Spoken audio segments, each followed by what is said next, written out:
एकादशी व्रत का पारण महीने में 2 बार किया जाता है और हर एक एकादशी व्रत का अपना ही अलग महत्व है। इसी प्रकार से अश्विन महीने की कृष्ण पक्ष की एकादशी तिथि को इंदिरा एकादशी कहा जाता है।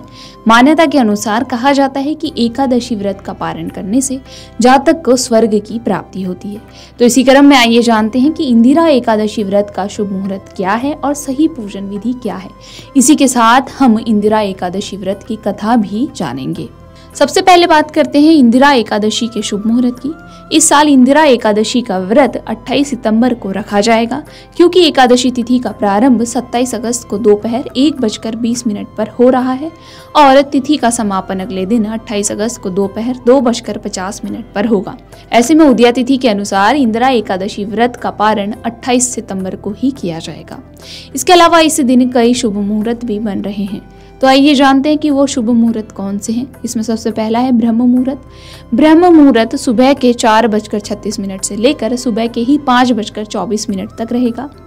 इसके अलावा अभिजीत मुहूर्त सुबह के 11:47 से लेकर दोपहर के 12:35 तक रहेगा। विजय मुहूर्त दिन के 2:11 से लेकर 2:59 तक रहेगा। गोधूली मुहूर्त शाम के 6:10 से लेकर शाम के ही 6:34 तक रहेगा। इसके अलावा संध्या मुहूर्त शाम के 6:10 से लेकर शाम के ही 7:23 तक रहेगा।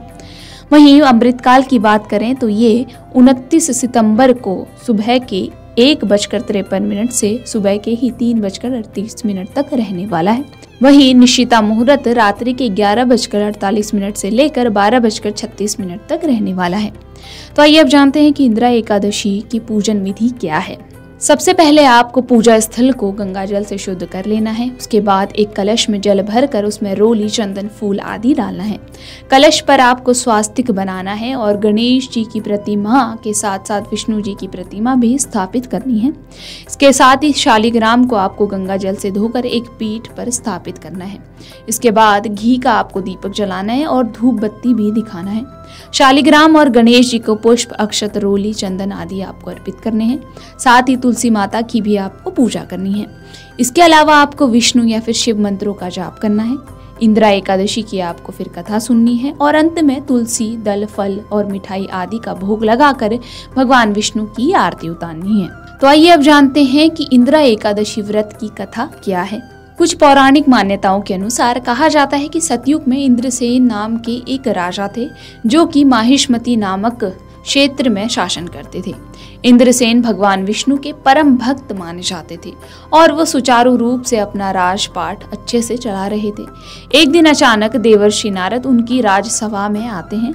राजा ने देवर्षि नारद का स्वागत सत्कार कर उनके आगमन का कारण पूछा।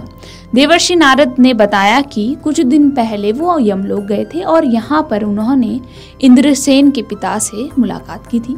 फिर वो आगे कहते हैं कि राजन, आपके लिए आपके पिताजी ने कुछ संदेश भेजा है। वो कहते हैं कि उन्होंने कहा है कि जीवन काल में एकादशी का व्रत भंग हो जाने के कारण उन्हें अभी तक मुक्ति नहीं मिल पाई है। वो आगे कहते हैं कि यदि मेरे पुत्र और संतान अश्विन मास की एकादशी व्रत का पारण करते हैं तो उनके भाग से मुझे मुक्ति मिल जाएगी। नारद मुनि की बात सुनकर राजा इंद्रसेन ने व्रत का विधान पूछा और व्रत करने का संकल्प लिया। राजा ने पितृपक्ष की एकादशी तिथि पर विधि पूर्वक व्रत का पालन किया। पितरों के निमित्त मौन रहकर ब्राह्मण भोजन और गोदान किया। इस प्रकार राजा इंद्रसेन के व्रत और पूजन के भाग से उनके पिता को यमलोक से मुक्ति मिली और वैकुंठ की प्राप्ति हुई। उस दिन से ही इस व्रत का नाम इंदिरा एकादशी पड़ गया।